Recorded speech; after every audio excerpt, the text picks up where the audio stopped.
ભાઈબંધ નાહી ધોઈને તૈયાર થઈને આપણા બાઇક લઈને નીકળી ગયા પાછા ધોનેરા જવા માટે ને આવી ગયા મોરથલ ગામમાં અમારા કોકરોચ જનતા પાર્ટીના આગેવાન એવા શૈલેષભાઈ ને મુકેશભાઈ મળી ગયા પાછા। कौन है ये लोग?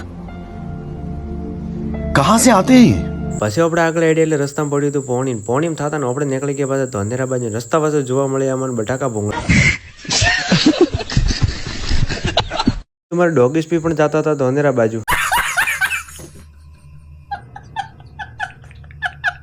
આપણે પોકી ગયા હતા પછી ધોનેરા ના બાજુ જોઈએ તો દોનો બી અમારા મોબાઈલ પર વાતો કરતા હતા। પછી આપણે આવી ગયા ચા પીવાની મસ્ત મજાની પી લીધી ચા બાવીને પારે જોયું તો આ બાજુ પછી વરસાદની મોસમ હતું ને શૈલેષ બી જતા હતા ઘરે ને પછી આપણે આવી ગયા દુકાને મસ્ત મજાનું કોમ્પ્યુટર ચાલુ કરી દીધું। પછી આપણે ઘરે જવાનો ટાઈમ થઈ ગયો તો બાઇકને મસ્ત મજાનો મારી દીધો સેલ નીકળી ગયા ઘર તરફ જવા માટે આવી ગયા મોરથલ ગામમાં આવીને જોવા મળ્યું કમલેશભાઈ હાજર નતા તો આપણે નીકળી ગયા પાછા ઘર તરફ જવા માટે। તો આવા ના વિડીયો જોવા માટે તમે આઈડીને ફોલો કરવા ના ભૂલતા મળ્યો આપણે કાલના નવા